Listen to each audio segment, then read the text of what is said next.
میدونستی فقط 90 ثانیه طول میکشه تا هر احساس شدیدی مثل خشم یا غم از بین بره؟ مگر اینکه خودت دوباره روشنش کنی. این یک راز علمی است که کمتر کسی میدونه. حالا تصور کن اگر همین راز و 8 ابزار دیگر رو یاد بگیری، دیگه هیچ استرسی، هیچ شکست و هیچ احساسی کنترلت رو به دست نمیگیره.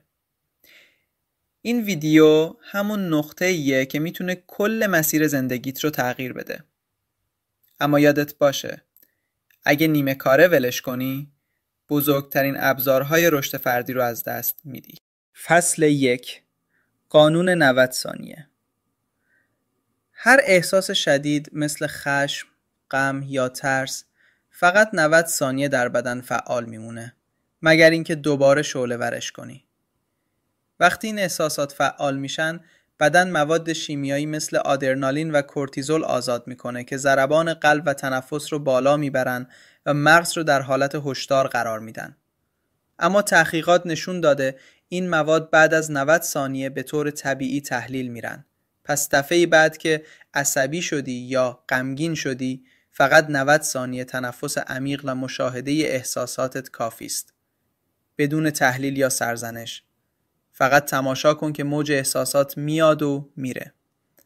وقتی احساس خشم یا اضطراب کردی، تایمر 90 ثانیه‌ای بگذار و فقط روی تنفس و بدن تمرکز کن. بعد از این مدت حس می‌کنی آرامتر و متمرکزتر هستی و کنترل خودت رو بهتر به دست می‌گیری. فصل 2. بازچینش ذهنی. واقعیت خودش دردناک نیست، بلکه انتظارات شکسته ما هستند که درد ایجاد میکنه. اگر ارتقا نگرفتی، میتونی بگی من شکست خوردم یا این یک توقف موقته، دفعه بعد قوی تر میام. تفاوتش چیه؟ اولی مسیر رو میبنده و انرژی تو رو کم میکنه. دومی دیدگاهت رو تغییر میده و راه حل پیدا کردن رو باز میکنه. بازچینش ذهنی یعنی دیدن همان واقعیت، اما از زاویه‌ای که تو رو رشد بده و مغزت رو برای اقدام مثبت آماده کنه. هر وقت احساس شکست یا ناراحتی کردی، جمله اولت رو بنویس و بعد تلاش کن یک زاویه مثبت یا راه حل براش پیدا کنی. این کار مغزت رو عادت میده که احساسات منفی رو کنترل کنه و مسیر رشد رو باز نگه داره. فصل 3. جعبه کمک‌های اولیه احساسی. همونطور که برای زخم و بریدگی جعبه کمک داریم، باید برای زخم‌های احساسی هم یک جعبه داشته باشیم. مثلا وقتی مضطرب میشی، یک حرکت فیزیکی مثل 10 تا طناب زدن. یک حس مثل بوی عطری که آرامت میکنه. یک جمله تأکیدی مثل من قبلا هم از پسش بر اومدم. یک دوست که همیشه میتونی بهش پیام بدی. این جعبه رو وقتی حال خوبی داری آماده کن تا روز سخت به کمکت بیاد. فصل 4. شکستن چرخه فکر مکرر. هممون شبهایی داشتیم که مغزمون گیر کرده روی یک اشتباه قدیمی یا نگرانی‌های کوچیک. این نشخوار ذهنی قاتل آرامشه و باعث افزایش استرس، خستگی ذهنی و کاهش قدرت تصمیم گیری میشه. هرچه بیشتر روی یک فکر متمرکز میمونیم، ذهن و بدن بیشتر در حالت اضطراب و هورمون‌های استرس مثل کورتیزول غرق میشن. راه حل ساده اما مؤثر. روش 5-3-1. 5. چیز اطرافت رو ببین و با دقت لمس کن یا نام ببر. 3 دقیقه روی یک کار تمرکزی مثل شمارش مرکوز تمرکز کن. یک اقدام عملی انجام بده، حتی کوچیک. این روش باعث میشه مغز از حلقه افکار منفی خارج بشه، تمرکز و انرژی مثبت برگرده و راحت‌تر راه حل‌های واقعی پیدا کنی. به مرور ذهن یاد میگیره که کمتر در چادخه منفی گرفتار بشه و بیشتر روی اقدام و حل مسئله متمرکز بمونه.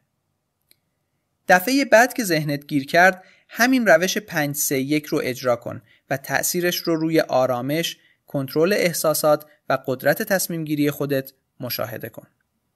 فصل 5. اثر نورافکن. خیلی ها فکر میکنن دیگران مدام حواسشون به ماست. اما واقعیت اینه که هر کس بیشتر مشغول خودش هست. مثلا یک اشتباه کوچک جلوی جمع انجام میدی و فکر میکنی همه یادشون میمونه، اما اغلب حتی یادشون نمیاد. وقتی این رو درک کنی آزاد میشی و دیگه لازم نیست جلوی هیئت منصفه خیالی زندگی کنی.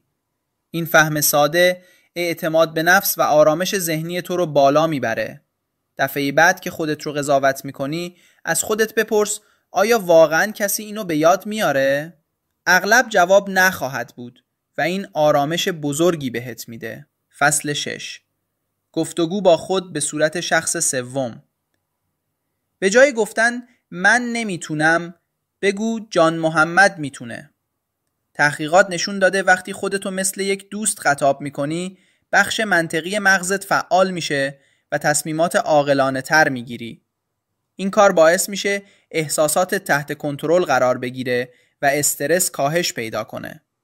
همچنین فاصله گرفتن از خود به صورت سوم شخص بهت کمک میکنه شرایط سخت رو با دید بازتری ببینی و به جای واکنش احساسی راه حل عملی و منطقی پیدا کنی.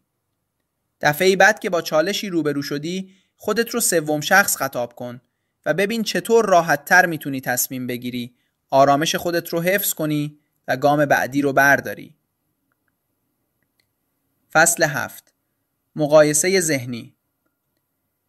مثبت اندیشی تنها کافی نیست.